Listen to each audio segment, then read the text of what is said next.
आधी रात का समय था। रोज़ की तरह एक बुज़ुर्ग शराब के नशे में अपने घर की तरफ जाने वाली गली में झूमता हुआ जा रहा था। रास्ते में एक खंभे की लाइट जल रही थी। उस खंभे के ठीक नीचे एक 15-16 साल की लड़की पुराने फटे कपड़ों में डरी सहमी सी आंखों में आंसू पोंछते हुए बैठी थी। जैसे ही उस बुज़ुर्ग की नज़र उस लड़की पर पड़ी, वह रुक गया। लड़की सहित उजाले की चात में लाइट के खंभे से लगभग चिपकी हुई सी थी। वह बुज़ुर्ग उसके पास गया और लड़ाई हुई ज़बान से पूछा, तेरा नाम क्या है?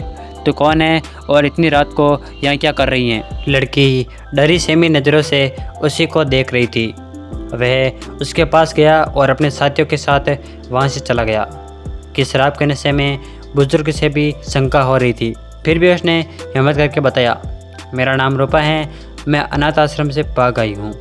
वो लोग मुझे आज रात के लिए कहीं भेजने वाले थे। दबी जबान से बड़ी मुश्किल से वह कह पाई, बुज़ुर्ग क्या बात करती हैं? अब कहाँ चलेगी? लड़की, कहीं नहीं। बुज़ुर्ग, मेरे घर चलेगी? लड़की मन ही मन सोच रही थी कि ये शराब के नशे में है और आधी रात का समय, ऊपर से ये सरप्राइज भी नहीं लगता। और कई सवाल उसके मन में धमाचौकड़ी मचाए हुए थे। बुज़ुर्ग, अब आखिरी बार पूछता हूँ, मेरे घर चलेगी हमेशा के लिए? बदनसीबी को अपना मुकद्दर मान बैठी। गहरी घुमड़ अंदर से घबराई हुई। सब कुछ भगवान के भरोसे छोड़ लड़की दबी कुचली जबान से कहा, जी हाँ।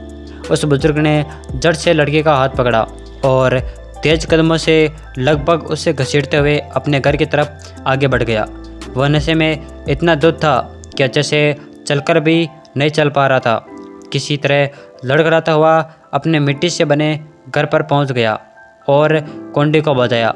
थोड़ी देर में उसकी पत्नी ने दरवाज़ा खोला। पत्नी कुछ बोल पाती उससे पहले ही उस बुजुर्ग ने कहा, ये लो, संभालो इसे, बेटी लेकर आया हूँ हमारे लिए। अब हम सख्त नहीं कहलाएंगे, आज से हम भी औलाद वाले हो गए। पत्नी की आंखों से खुशी के आंसू बहने लगे और उसने उस लड़के को अपनी छाती से लगा लिया। अगर कहानी पसंद आई तो वीडियो को लाइक कर हमें फॉलो और सब्सक्राइब कर लेना।